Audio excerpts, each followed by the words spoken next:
세계 골프용품 브랜드 1위에 올라와 있으며 골프공, 골프채, 골프 의류 등 다양한 골프 관련 제품을 생산해내는 브랜드. 1932년 미국에 설립된 아쿠시네트 컴퍼니의 브랜드이며 한국의 필라가 2011년 1조 3천억 원의 아쿠시네트를 인수함에 따라 자연스럽게 한국 자본의 브랜드가 되어버린 메이커. 남녀노소 누구나 좋아하는 간지나는 디자인뿐만 아니라 프로 아마추어 할 거 없이 가장 많이 사용하는 골프공을 생산해내는 회사. 한 남자의 골프공에 대한 의심과 집요함으로 시작해서 다양한 클럽 및 각종 골프용품과 한 벌 두 벌 사다 보면 정신나간 가격에 통장이 성장이 되어버리는 골프웨어까지 무한한 영역을 이끌어간 골프 브랜드. 브랜드백과 두 번째 시간, 자사의 상징인 심볼을 멋스러운 필기체로 녹여낸 브랜드, 바로 타이틀리스트입니다.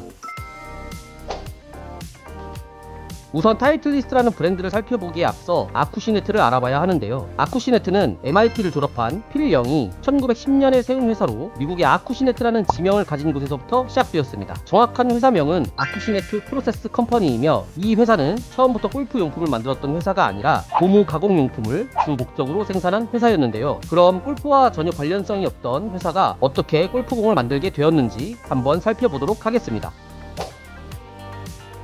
1932년 어느 일요일 열정적인 아마추어 골퍼이자 고무를 가공하는 아쿠시네트 프로세스 컴퍼니의 설립자 필 영은 의사인 자신의 친구와 함께 라운딩 중이었습니다. 마무리 퍼팅 중 완벽한 스트로크를 했다고 생각한 필 영은 그의 생각과는 다르게 홀을 비켜 지나가는 공을 보고 의심을 하게 됩니다. 그 전부터 번번이 홀을 비껴나가던 퍼팅은 본인의 실수라고 생각하면서 틈틈이 수많은 연습을 해왔고 전에 비해서 월등히 좋아진 스트로크에 만족해하면서 라운딩을 하고 있었는데 마지막 홀 마무리 퍼팅에서 완벽한 스트로크 에도 비켜 지나가는 공을 보고 그는 공에 대한 의구심을 도저히 버릴 수가 없었습니다. 결국 그는 함께 라운딩 중이었던 의사 친구의 병원으로 향했고 그 친구의 도움으로 골프공을 대상으로 엑스레이 촬영을 해보게 됩니다. 당시 라운딩할 때 쓰던 공뿐만 아니라 자신과 자신의 친구가 가지고 있던 여러 개의 골프공들을 모아 일일이 촬영을 했는데 놀랍게도 확인한 대부분의 골프공의 코어의 크기가 일정하지 않았고 그 위치도 제각각 달라서 완벽한 스트로크에도 공이 똑바로 굴러가지 않았던 것이었습니다. 참고로 요즘 화제가 되었던 공의 편심에 대한 논란을 필 영은 이미 91년 전에 직접 본인의 눈으로 확인한 거였습니다. 그는 그렇게 골프공의 결함을 발견함과 동시에 새로운 결심을 하게 되는데 골프의 진심이었고 누구보다 열정적이었던 그는 불규칙하게 움직이는 골프공의 결함을 발견함과 동시에 그것을 고치고자 직접 골프공을 제작하기로 결심했습니다. 그의 결심은 곧바로 행동으로 이어졌는데 문제는 골프공에 대한 지식이 많지 않았고 무엇보다 공의 재질에 대한 전문가가 필요한 상황에 놓여져 있었습니다. 그래서 그는 자신의 MIT 동문이자 본인만큼 열정적인 골퍼이며 고무에 대한 전문가 프레드 바머를 여러 번의 설득 끝에 초빙하는 데 성공하게 되고 그들은 합심하여 세계 최고의 품질과 최상의 퍼포먼스 그리고 일관성을 갖춘 골프공을 개발하기로 다짐하였고 1932년 아쿠시네트 회사 내에 골프 담당 사업부를 만들게 됩니다. 고무 전문가 프레드 바머를 설득하고 회사 내에 골프 사업부까지 만들었지만 그들은 곧바로 완벽한 골프공을 만들 수 없었습니다. 골프공의 코어 개발과 공의 표면의 커버까지 수없이 만들고 실패하고 또한 보완하면서 조금씩 골프공에 대한 지식을 쌓아갔으며 골프공 개발로 지속적인 적자 때문에 회사는 힘들었지만 완벽한 골프공을 만들어내고자 했던 그의 꼼꼼함은 품질 향상에 엄청난 도움이 되었고 이때 필 영은 골프공 생산 과정에서 얻은 깨달음으로 오늘까지도 모든 타이틀리스트의 골프공은 엑스레이 검수 과정을 거쳐 생산하게 됩니다. 그렇게 그들은 힘든 상황을 겪으면서도 이후로 3년 동안 제품 개발에 매진하게 됩니다. 1932년에 골프 담당 사업부를 만들고 3년 동안 골프공 개발에만 몰두한 결과 3년 뒤인 1935년 그들은 완성된 타이틀리스트 골프공을 개발하는 데 성공하게 됩니다. 현재는 타이틀리스트라는 이름으로 불리고 있지만 개발 완성 단계에 이르렀을 때까지도 그는 아직 정해지지 않은 골프공의 이름을 고민하고 있었는데 챔피언을 뜻하는 우수함의 동의어를 찾고 있었고 회사 임원진과 동료들과의 수많은 고민 끝에 타이틀리스트라는 브랜드명을 만장일치로 결정하게 되었습니다. 하지만 그는 또 한 가지 고민이 있었는데 이름 외에 회사 내 심볼, 즉 상징인 로고의 중요성을 그도 알고 있었기에 이름을 정하는 것보다 로고에 대한 고민이 더 크게 와닿았습니다. 요즘같이 회사의 로고를 제작해주는 업체도 없었기에 그는 직접 만들 수밖에 없었는데 자신의 책상에 앉아 고민하던 중 문득 전부터 명필이라 소문이 자자했던 자신의 비서인 헬렌 로빈슨이 놓고 간 보고서를 보게 되었고 그녀의 필기체를 보고 그는 한치의 망설임도 없이 곧바로 자신의 비서를 찾아 그녀의 책상으로 향했습니다. 필 영은 종이 한 장을 그녀에게 내밀며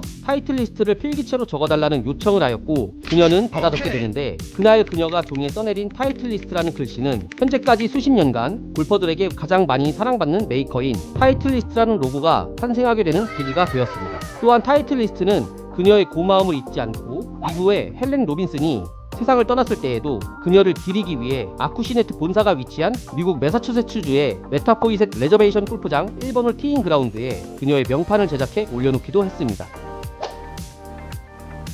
필 영과 프레드 바머는 일관되고 정확한 볼을 만드는 과정에서부터 시작해 우수한 제품을 만들기 위해 온 노력을 기울였고, 이러한 제작 과정은 당시 골프의 판도를 바꿔놓았습니다. 그리고 두 번째로 골프의 판도를 바꾼 것은 타이틀리스트만의 판매 정책이 있었는데요. 다른 골프용품사들이 매장을 통해 제품을 판매할 때 필 영과 프레드 바머는 골프공의 퍼포먼스와 우수한 품질에 대한 안목이 있는 개개인을 통해서만 판매하기로 결정했습니다. 이는 자신들의 골프공을 인정하는 사람들에게만 판매해서 자사의 골프공의 우수함을 알리려는 의도였고, 그들의 생각대로 당시에 완벽하다고 평가되었던 타이틀리스트는 더욱더 사람들에게 인정받게 됩니다. 마케팅 기법에 대해 자세히 말씀드리자면, 타이틀리스트는 골프공에 관련하여 특허만 800개가 넘지만 자신들의 골프공이 좋은 이유를 설명하고 또한 설득하기가 어려웠습니다. 특히 주 고객층인 아마추어 골퍼들에게는 더욱더 설명하기 어려웠는데요. 그래서 타이틀리스트가 사용한 마케팅 기법은 피라미드 영향이라는 POI 전략입니다. 우리가 골프 중계를 볼 때마다 볼 수 있는 장면인데요. 투어 사용률을 강조하는 겁니다. 이는 가장 실력이 좋은 선수들에게 타이틀리스트 공을 사용하게 만들고, 골프를 잘 치는 프로 선수들이 사용하는 골프공은 당연히 좋겠지 라는 인식을 심어주는 마케팅 기법이라고 할 수 있습니다. 또한 타이틀리스트의 우수한 품질을 알리기 위해 1936년에 업계 최초로 볼 비행을 직접 시뮬레이션 할 수 있는 테스트 기기를 개발하였고, 타이틀리스트가 개발한 이 기기는 미국 전역을 순회하며 PGA 투어 선수는 물론 아마추어 골퍼들에게 타이틀리스트의 엄청난 위력을 알리기 시작했습니다. 이렇게 수많은 골퍼들에게 자사의 우수함을 확실하게 각인시켰고, 1945년부터는 마케팅을 PGA 투어와 같은 프로페셔널 투어에 집중적으로 투자하였으며, 최고 기량의 선수들이 믿고 선택하는 골프공이야말로 최고의 골프공이라는 것을 광고로 내세우면서 쌓여가는 제품에 대한 신뢰에 힘입어 1949년 US 오픈에서 처음으로 사용량 1위의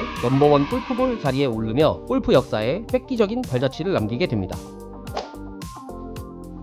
골프공의 엄청난 흥행으로 승승장구를 이어가던 타이틀리스트는 이에 대한 원동력으로 1970년부터 골프클럽으로까지 사업을 확장하게 됩니다. 초기의 타이틀리스트 클럽은 숙련된 장인들에 의해 수작업으로 만들어진 피코리 샤프트와 감나무 헤드로 만들어졌지만, 수작업이라는 특성으로 인해 클럽들의 생김새와 균형이 불규칙했으며 필 영의 완벽함은 그것을 지켜볼 수만은 없었습니다. 또한 2차 세계대전이 끝나고 안정기로 접어들어 급격한 경제성장을 이루고 있던 미국은 그만큼 높아진 골프 인구의 수요가 높아져 보다 정교하고 대량 생산이 가능한 클럽을 만들기에 몰두합니다. 타이틀리스트는 더 내구성이 있고 일관성도 있으며 가성비가 좋은 클럽을 만들기 위해 새로운 재료와 제조 공정을 고민하면서 얻은 결과 스틸 샤프트를 채용하게 되었고, 그로 인해 기존의 히코리 샤프트보다 가볍고 내구성이 뛰어나며 스윙 시 일관성을 유지할 수 있게 되었죠. 또한 핀과 함께 주조를 사용하기 시작했는데, 이로 인해 정밀해진 클럽 헤드 모양과 대량 생산, 두 마리의 토끼를 모두 잡을 수 있게 되어 이러한 기술력을 바탕으로 탄생한 첫 번째 아이언 모델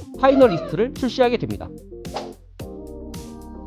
타이틀리스트는 1932년 회사 창립 이후 1970년도까지 엄청난 노력 끝에 결실을 맺어 수많은 골퍼들에게 인정받는 브랜드로 성장했는데요. 이후 1976년 모두가 주목할 만한 인물이 아쿠시네트에 입사를 하게 되는데, 그가 바로 훗날 2000년에 아쿠시네트의 CEO가 되는 월리 유 라인입니다. 그의 적극적인 자세와 성실함 그리고 추진력으로 입사와 동시에 회사 내에서 주목을 받게 되었고, 그의 노력에 보답하듯 아쿠시네트는 그가 입사한 지 1년 만에 미국 전역의 영업 관리자로 그가 더욱 빛날 수 있는 자리에 앉혀줍니다. 거기에 안주하지 않았던 월리 유 라인은 각고의 노력 끝에 1982년 판매 및 유통 담당 부사장으로 임명되면서 타이틀리스트가 더욱더 성장하는데 큰 기여를 하게 됩니다. 이러한 과정 속에서 1995년 아쿠시네트는 회사 창립부터 이어오던 고무사업부를 매각하고 1880년대 설립된 오래된 신발 회사이자 골프화 제조사인 풋조이를 인수하게 됩니다. 그리하여 골프공과 클럽뿐만 아니라 골프 용품까지 사업 영역을 확장시켜 나갔고, 다음 해인 1996년 호주의 골프 브랜드 코브라를 인수하면서 미국과 유럽뿐만 아니라 다른 지역으로도 진출하게 됩니다. 타이틀리스트의 디자인을 보면 명품 스포츠카처럼 세련되고 고급스러움을 볼 수 있는데, 거기에 엄청난 기여를 한 두 인물이 있습니다. 당대 최고의 피팅 전문가이자 웨지 및 클럽 제작의 장인이라고 할 수 있는 밥 보키와 당시 유명세를 얻기 시작한 퍼터 디자이너 스카트 카메론인데요. 앞서 언급한 월리 유 라인의 노력으로 이 두 명의 인물들을 영입하면서 타이틀리스트는 이들과 함께 새로운 도약을 맞이하게 됩니다. 밥 보키는 입사 이후 1996년부터 현재까지도 웨지와 클럽 제작의 한 축을 담당하고 있는 빼놓을 수 없는 인물이며, 스카티 카메론은 1994년부터 타이틀리스트사의 퍼터에 스카티 카메론이라는 자신의 디자인을 적용시켜 엄청난 인기를 모으게 됩니다. 그 전까지만 해도 타이틀리스트라는 명성에 비해 클럽 분야에서는 큰 성공을 거두지 못했지만 밥 복귀가 제작 참여한 975D 드라이버의 인기를 포함해 각각 퍼터와 웨지 등 본인들이 디자인한 클럽에 자신들의 이름을 각인해 새겨 넣으며 본격적인 브랜드 마케팅을 시작하게 되면서 타이틀리스트는 다시 한번 엄청난 주목을 받게 됩니다. 재미있게 시청 중이시라면 구독과 좋아요, 알람 설정까지 부탁드리겠습니다. 인기 주가를 꾸준히 올리던 타이틀리스트는 자신의 회사를 정점으로 이끌어줄 그를 눈여겨보게 됩니다. 아마추어 때부터 엄청난 활약을 보여주고 후에 그랜드슬램을 달성하면서 골프계에 한 획을 그었던 바로 타이거 우즈인데요. 근데 타이거 우즈 타이틀리스트 같은 탓이인 거 싫어? 타이틀리스트는 그가 프로에 데뷔하자마자 골프공을 비롯하여 클럽과 각종 용품들을 후원하였고 타이거 우즈가 PGA 투어에서 돌풍을 일으키며 승승장구할 때 타이틀리스트의 이미지는 같이 상승하게 되어 그들의 브랜드명처럼 세계 최고의 골프 브랜드가 되었다고 해도 과언이 아닙니다. 우즈를 통해 스카티 카메론의 퍼터와 밥 보키의 웨지의 히트는 물론이고 심지어 타이거 우즈가 그랜드슬램을 달성했을 당시 사용했던 타이틀리스트 681T 아이언 세트는 우리나라 돈으로 약 63억 원에 낙찰되기도 했었습니다. 그를 통해 아마추어는 물론 프로들 사이에서도 너도 나도 타이틀리스트의 골프 클럽을 사려고 문전성시를 이뤘으며 타이틀리스트는 또다시 세계 최고의 골프 브랜드라는 인기의 정점을 찍게 되는 계기가 되었습니다. 앞서 설명드린 월리 유 라인은 2000년에 CEO의 자리에 앉았으며 그와 동시에 타이틀리스트는 코드명 프로 V1으로 5년간 비밀리에 개발해온 골프공을 최초로 공개하게 됩니다. 등장과 동시에 뜨거운 반응으로 정식 명칭을 따로 부여할 겨를도 없이 그대로 제품명이 되어버린 프로 V1은 골프공 제조를 시작한 브랜드답게 완벽에 가까운 골프공으로 탄생했으며 이후에 개발한 프로 V1 X와 더불어 엄청난 인기를 누리며 골프공 시장 점유율 70%에 육박하는 엄청난 기록을 세우게 됩니다. 기존 골프공보다 부드럽고 강한 스핀량과 더불어 비거리 증가까지 뭐 하나 빠질 게 없는 프로 V1 시리즈는 현재까지도 투어 사용률 1위라는 기록을 지키고 있습니다. 또한 클럽에서도 아이언 12, MB를 뒤이어 AP 시리즈, 현재 T 시리즈까지 아이언에서도 영향력은 막강하며 드라이버 또한 TSI 시리즈를 이어 2023년도 상반기 국내 남자 투어 대회 중 4개의 대회를 현재 TSR 시리즈 드라이버로 우승했던 만큼 인지도뿐만 아니라 성능까지 입증하였고 스카티 카메론의 뉴포트 2 퍼터는 98년도부터 지금까지 가장 사랑받는 모델 중 하나입니다. 창사 이후 담배 사업을 주력으로 하는 포춘 브랜드의 한 차례 M&A 되었던 아쿠시네트는 2011년에 다시 한번 회사의 주인이 바뀌게 되는데 필라코리아와 미래에셋 사모펀드가 공동으로 1조 3천억 원을 투자해 지분 100%를 인수하면서 한국 기업의 자회사로 거듭났습니다. 골프공으로 시작해 클럽과 신발까지 토털 골프 브랜드로 성장한 타이틀리스트를 인수한 필라코리아는 클럽과 골프백, 장갑 등 다양한 용품 사업에서 뿐만 아니라 골프웨어 부분으로까지 비즈니스 영역을 확장시키며 지금에 이르고 있습니다. 오늘은 저번 핑에 이어서 타이틀리스트에 대해 알아봤는데요. 골퍼라면 누구나 아는 유명한 브랜드지만 우리가 몰랐던 역사들이 많이 숨어 있었던 것 같습니다. 다음에도 다양한 여러 브랜드를 소개해드리면서 여러분의 눈과 귀를 즐겁게 해드릴 예정이니 항상 응원해주시면 감사하겠습니다. 여러분의 관심과 사랑을 먹고 자라는 골프백과 다음 시간에 뵙겠습니다. 시청해주셔서 감사합니다.